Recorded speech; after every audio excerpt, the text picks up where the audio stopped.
warahmatullahi wabarakatuh. Innal hamdalillah nahmaduhu wa nasta'inuhu wa nastaghfiruh wa na'udzu billahi min sayyi'ati man yahdihillahu fala mudilla lahu wa man yudlil fala hadiya lahu. Asyhadu an la ilaha illallah wahdahu la syarika lahu wa asyhadu anna Muhammadan abduhu wa rasuluh la nabiyya wa la rasula ba'dah. Wa usalli wa usallimu ala habibina al-Mustafa sallallahu alaihi wasallam wa ala alihi wa ashabihi wa man sara ala nahjihi wa man tamassaka bi sunnatihi ila yaumiddin wa sallama tasliman mazida, amma ba'du. Ikhwan wa akhwat fid din, azani Allah wa iyyakum. Pertama-tama marilah kita panjatkan puja dan puji syukur kita kehadirat Allah tabaraka wa taala, yang mana Allah tabaraka wa ta'ala telah memberikan kepada kita berbagai nikmat yang ada, yang tiada satupun dari hamba-hambanya Allah tabaraka wa ta'ala mampu menghitung nikmatnya. Wa in ta'uddu ni'matallahi la tuhsuha. Dan kewajiban bagi nikmat Allah maka Allah akan tambah. Akan tapi kalau seandainya mereka kufur terhadap nikmat Allah, maka adab Allah tabaraka wa ta'ala yang telah disiapkan untuknya. Lain kartu sallallahu alaihi wasallam, beliau adalah suri tauladan kita, beliau adalah qudwah kita. Laqad kana lakum fi Rasulillahi uswatun hasanah. Allah tabaraka wa taala telah menjelaskan bahwa pada diri Rasul sallallahu alaihi wasallam terdapat suri tauladan. Apakah kita akan memfavoritkan orang lain, orang-orang fasik, sedangkan kita lupa kepada Nabi kita Muhammad sallallahu alaihi wasallam? Bahkan cinta kita kepada Rasul sallallahu alaihi wasallam harus lebih utama daripada cinta kepada kedua orang tua, cinta kepada anak, atau cinta kepada seluruh manusia. Oleh karenanya, seorang muslim hendaknya menjadikan Rasul sallallahu alaihi wasallam contoh di dalam berakhlak, contoh di dalam beribadah kepada Allah tabaraka wa ta'ala, contoh dalam bermuamalah sehari-hari. Itulah tatkala seorang mengatakan aku cinta Allah, aku cinta Rasul sallallahu alaihi wasallam, jangan sampai kata cinta itu keluar dari mulut kita akan tapi kita tidak mengikuti mereka. Ikhwan fid din, rahimani wa rahimakumullah. Pada kesempatan kali ini kita manusia, kalau kita melihat ada perubahan pada hari-hari ini, pada malam-malam bulan ini. Yang inilah yang membedakan di antara bulan ini dengan bulan-bulan yang lainnya. Bulan Ramadan, syahrun mubarak, unzila fihi al-Quran, yaitu bulan yang penuh dengan keberkahan, dan kemudian bulan yang diturunkan berlomba-lomba untuk menghatamkan Al-Quran sesegera mungkin. Mereka ingin terus menambah, mereka ingin terus murojaah, mereka ingin terus membaca Al-Quran, menghatamkan Al-Quran, tidak hanya sekali akan tetapi mereka menginginkan berkali-kali. Perubahan ini bisa kita lihat di masjid-masjid, di mushola, yang mendapatkan kejadian seperti ini di bulan-bulan selain bulan Ramadan. Manusia berlomba-lomba untuk mencari keberkahan di dalamnya. Kita tahu bahwa pahala seorang membaca Al-Quran, apa pahalanya? Setiap satu huruf memiliki kebaikan, dan satu kebaikan ila asyri amthaliha, dilipat gandakan 10, dan 10 dilipat gandakan berkali-kali lipat. Bahkan Rasulullah SAW mengatakan dalam kalimat alif lam mim, dalam alif lam mim, la aqulu harfan, aku tidak mengatakan satu huruf, walakin alifu harfan, wa limul harfan, wa mimu harfan. Alif satu huruf, mim satu huruf, lam satu huruf, dan mim satu huruf. Maka kalau seandainya kita menghatamkan Al-Quran, sudah ketika berada di bulan-bulan yang lainnya. Satu malam, bahkan dalam setiap sholat mereka menghatamkan Al-Quran. Ada yang mengatakan 3 kali, 3 hari dalam 3 hari mereka mengatakan 7 hari mereka menghatamkan Al-Quran. Ada yang mengatakan 10 hari, 15 hari. Bahkan Al-Imam Asy-Syafi'i, beliau menghatamkan 60 kali. Dan itu pun di luar daripada sholat, bacaan sholat. Mungkin kita akan membayangkan bagaimana bisa waktu yang begitu singkat, akan tapi beliau menghatamkan 60 kali. Ya. Mungkin secara akal kita tidak sampai. Akan tetapi orang-orang yang telah Allah Tabaraka wa Ta'ala berikan himmatun nafs wa quwwatun nafs, punya semangat yang tinggi, dan mereka yarjuna rahmatullah wa thawaballah, mereka menginginkan rahmat Allah Tabaraka wa Ta'ala, dan mereka menginginkan pahala dari Allah Tabaraka wa Ta'ala. Rasa capek itu hilang. Allah dan juga Allah memberikan kepada mereka kekuatan untuk membaca Al-Quran, menghatamkan lebih daripada 10 kali. Kita akan melihat bagaimana keadaan orang-orang salafus saleh yang mana mereka menghatamkan Al-Quran. Dikatakan ada di kalangan para salafun saleh yang mereka menghatamkan fi kulli syahri khatmah, dalam 1 bulan mereka menghatamkan Al-Quran. Wa fi kulli 10 layali khatmah, setiap 10 malam mereka menghatamkan Al-Quran. Wa fi kulli 8 layali khatmah, dan setiap 8 malam mereka menghatamkan Al-Quran. Wa fi kulli 7 layal, setiap 7 malam mereka menghatamkan Al-Quran. Wa fi kulli 7 hari ada yang mereka menghatamkan Al-Quran. Mengikuti bagaimana para salafun salih. Akan tetapi berapa banyak yang sudah kita hatamkan daripada Al-Quran? Inilah ikhwati fiddin azani Allah wa iyyakum. Hendaknya kita merenungkan diri kita sendiri. Apakah kita sudah mampu untuk membaca Al-Quran? Maka kalau seandainya kita tidak mampu untuk membaca Al-Quran, ya, hendaknya kita berusaha. Terlebih kita masih berada di awal start bulan Ramadan.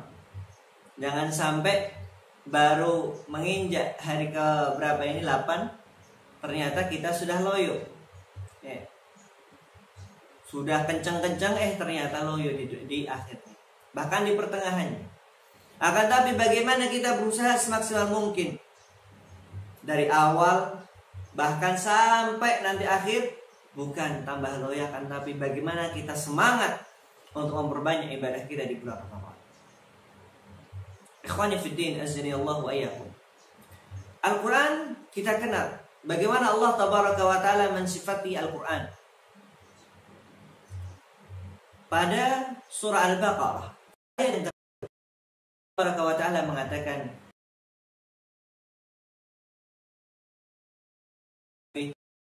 Alif Lam, Dzalikal kitabu la raiba fih. Dzalika itu adalah kitab, yaitu Al-Quran, yang tidak ada keraguan di dalamnya. Wa hudan lil muttaqin, dan sebagai petunjuk bagi orang-orang yang muttaqin.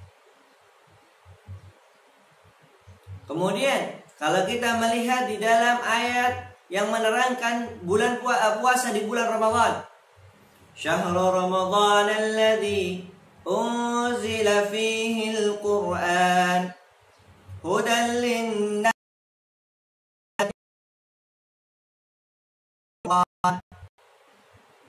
Syahrul Ramadan, bulan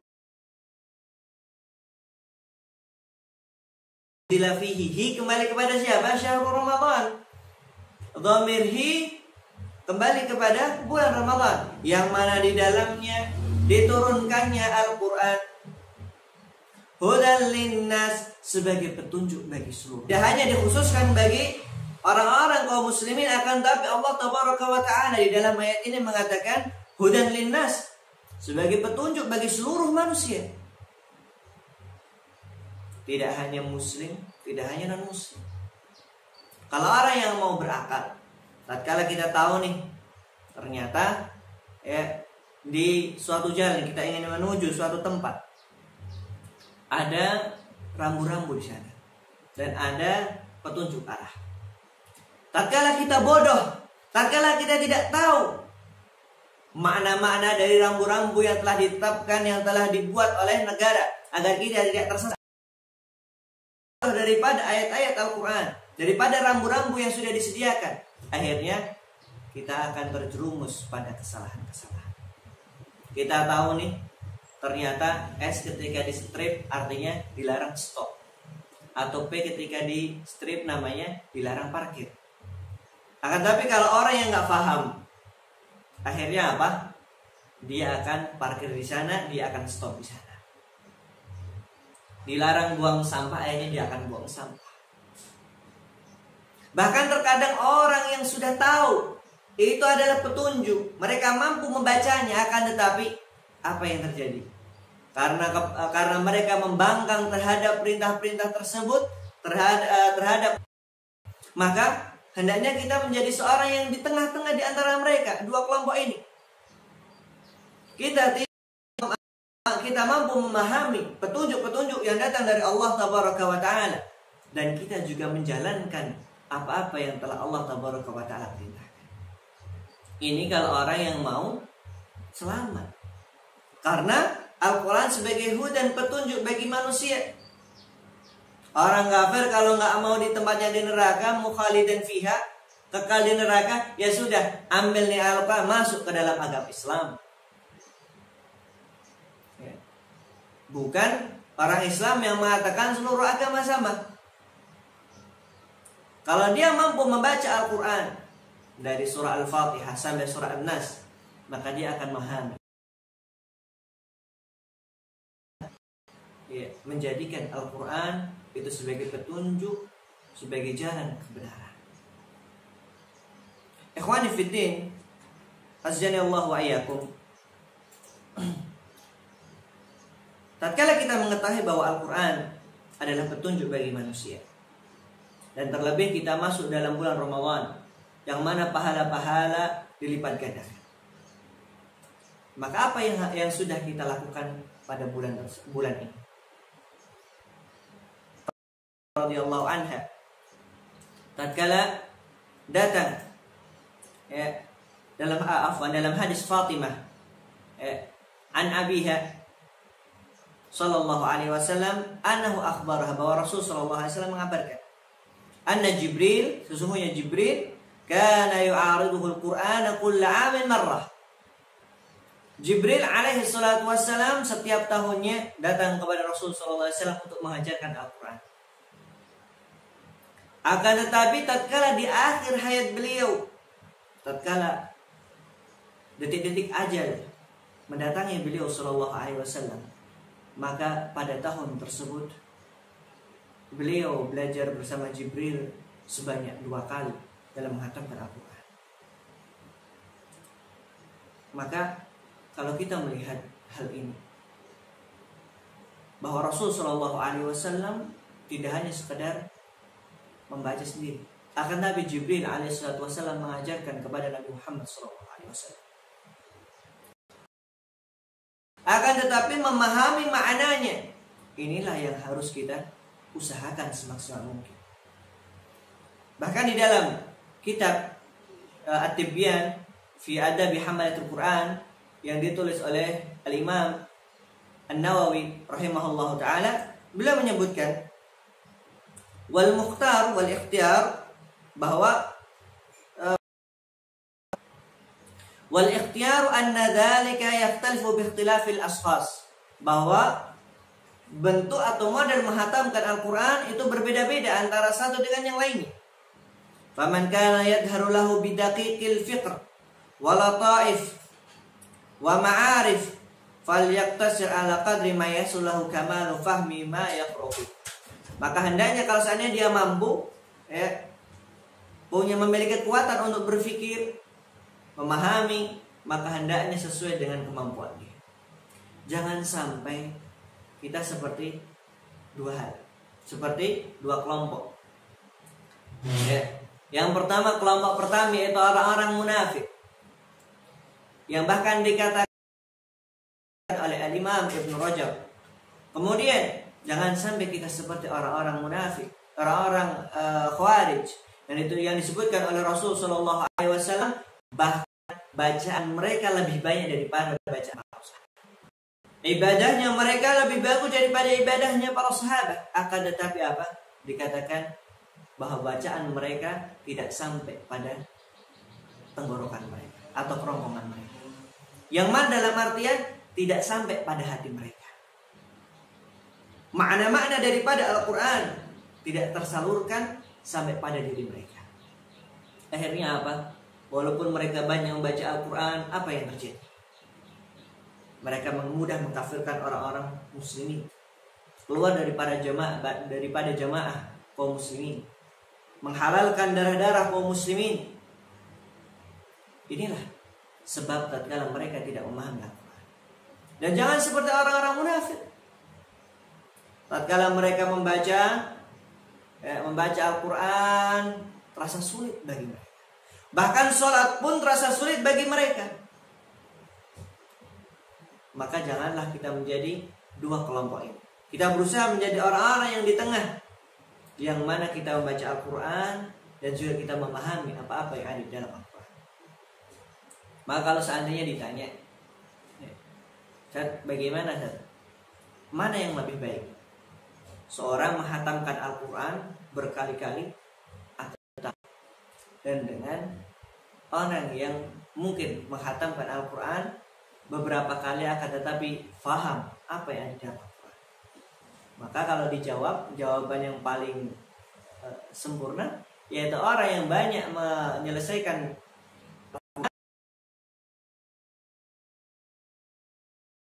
Al-Quran. Kenapa Imam Syafi'i menyelesaikan 60 kali?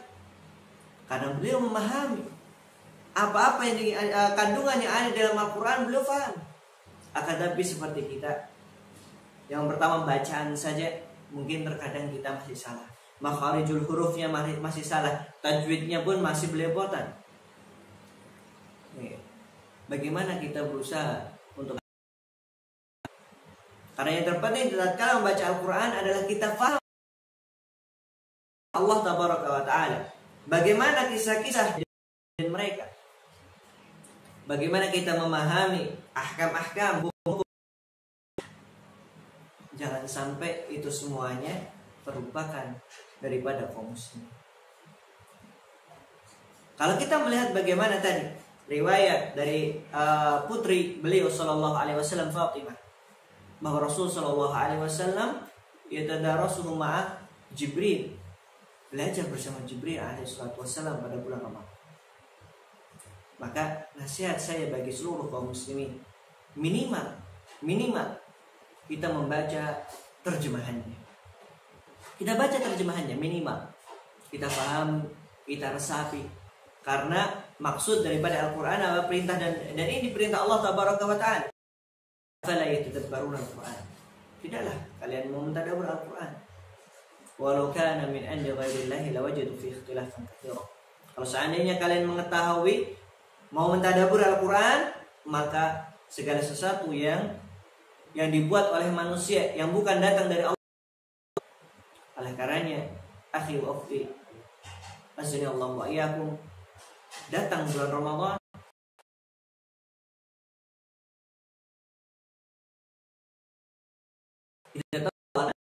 sebagai petunjuk bagi manusia, maka kita harus memahami bagaimana petunjuk tersebut agar kita tidak tersesat seperti orang-orang Khawarij, seperti orang-orang ahlul bid'ah yang mereka hanya membaca Al-Quran tapi tidak memahami apa yang ada di dalam Al-Quran. Ikhwani fiddin, rahimani wa rahimakumullahu jami'an. Kalau kita melihat tadi kita sebutkan bagaimana Al-Quran sebagai petunjuk bagi manusia. Ternyata terdapat pahala-pahala bagi orang yang mau mempelajari Al-Quran dan orang yang mau belajar Al-Quran. Rasulullah SAW bersabda, khairukum man ta'allama al-Qur'ana wa 'allamah. Sebaik-baik kalian adalah orang-orang yang mempelajari Al-Quran dan kemudian mengajarkan. Terlebih bagi kedua orang,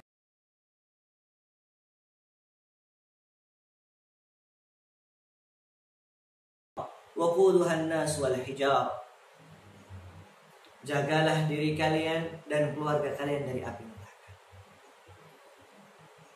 Al-Imam Ibnul Qayyim menyebutkan sebuah cerita.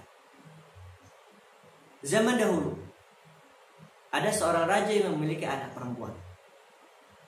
Dan apapun yang diminta anak ini oleh raja akan dikabulkan. Maka suatu ketika anak ini tidak meminta apapun.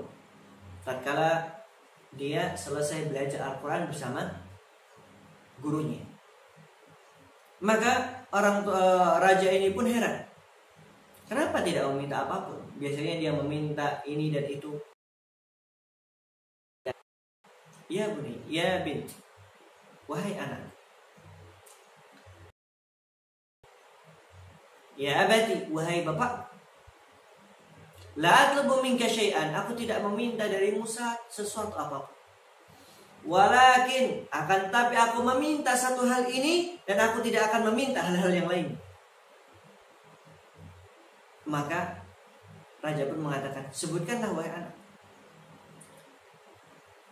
Akhirnya anak ini pun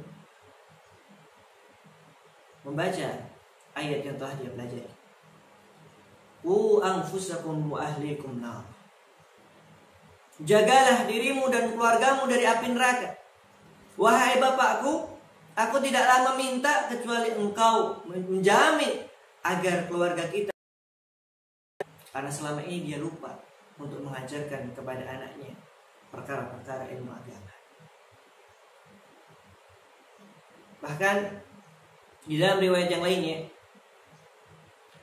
Khalifah Sulaiman mengatakan kepada kedua anaknya, tatkala itu dalam keadaan haji dan ingin meminta kepada fatwa kepada Atha.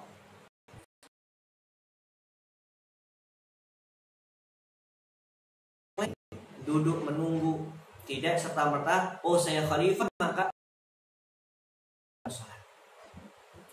Kemudian setelah selesai, kedua anak ini pun mengatakan, wahai ayahanda, kenapa engkau melakukan demikian? Tidaklah engkau khalifah. Maka derajat orang-orang yang di bawah diangkat oleh Allah Tabaraka wa Ta'ala. Oleh karenanya, wahai para orang tua, hendaknya kita memperhatikan agama yang mana pengajaran tersebut sudah ada di dalam Al-Quran. Maka sebelum kita malu kepada anak kita, hendaknya kita berusaha untuk sesegera mungkin mempelajari Al-Quran. Oleh karenanya, mempelajari Al-Quran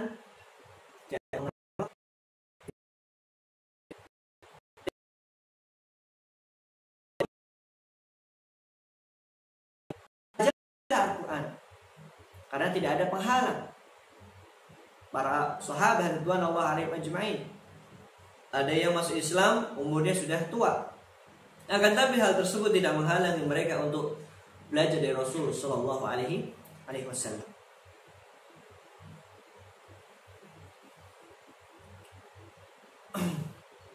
Akhwani fid din, azani Allah wa iyyakum. Kemudian ini adalah poin yang terakhir insyaallah taala. Waktu yang paling tepat untuk memperbanyak membaca Al-Quran adalah pada malam hari di bulan Ramadan. Dan inilah yang diambil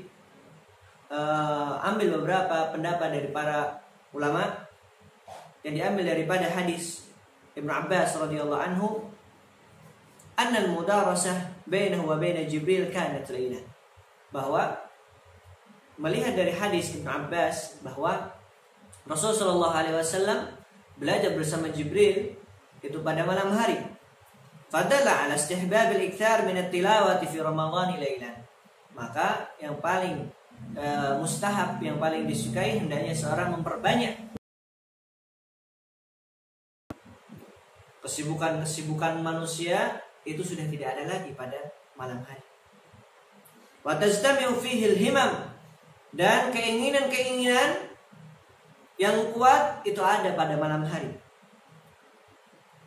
Maka hendaknya kita berumanya bagaimana disebutkan oleh Allah tabaraka wa taala, inna nasyi'atal laili hiya ashaddu wat'an wa aqwa qila, dalam surah Al-Muzammil ayat yang ke-6. Oleh karenanya perbanyaklah membaca Al-Quran, jangan malu untuk membaca Al-Quran. Dan bagaimana kalau seandainya bacaan kita masih dalam artian mungkin masih ada yang salah atau mungkin belum lancar, maka jangan khawatir. Bagi mereka Rasulullah SAW telah memberikan solusi. Barang siapa man qara'a al-Quran yatata'ta, membaca Al-Quran sedangkan dia dalam keadaan yatata'ta, yaitu tidak mau membaca Al-Quran dengan baik, wa huwa alaihi syaqqun, dan dia kesusahan dalam baca Al-Quran, maka lahu ajran, orang tersebut akan mendapatkan 2 pahala. Yang pertama, pahala dia membaca Al-Quran, dan yang kedua, pahala usaha dia untuk membaca Al-Quran. Karena masyaqqah tentu dalam Islam akan diberikan pahala yang lebih oleh Allah Taala. Sampai dikatakan, ya, inna 'adhamal bala, tinggi dengan besarnya ujian, maka Allah Taala juga akan memberikan yang besar. Wallahu taala a'lam bishawab. Ya, ini banyak membaca Al-Quran. Dan bagi seorang yang shaim, yang berpuasa, kita mendapatkan keistimewaan dari Allah Taala, yaitu akan dikabulkan doa kita. Maka perbanyaklah doa kita, ya, agar semoga Allah Taala yarfa' hadzal waba' wal bala. Semoga Allah Taala mengangkat wabah ini dan bala ini, dan semoga Allah Taala menjadikan kita akan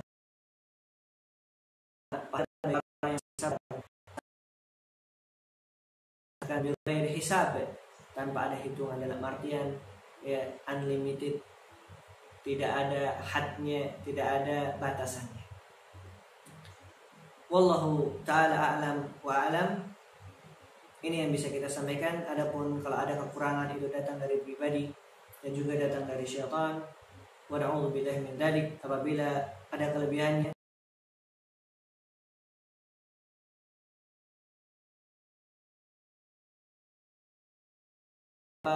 memperbanyak ibadah di bulan Ramadan, memperbanyak doa di bulan Ramadan, berzikir di bulan Ramadan, memperbanyak bacaan kita di bulan Ramadan, dan usahakan untuk membuat jadwal agenda kita selama di bulan Ramadan. Jangan sampai bulan Ramadan tapi bulan untuk memperbanyak ibadah kepada Allah Tabaraka wa Ta'ala. Subhanakallahumma wa bihamdik, asyhadu an la ilaha illa anta, astaghfiruka wa atubu ilaik. Hadza wa sallallahu ala nabiyyina Muhammad wa akhiru da'wana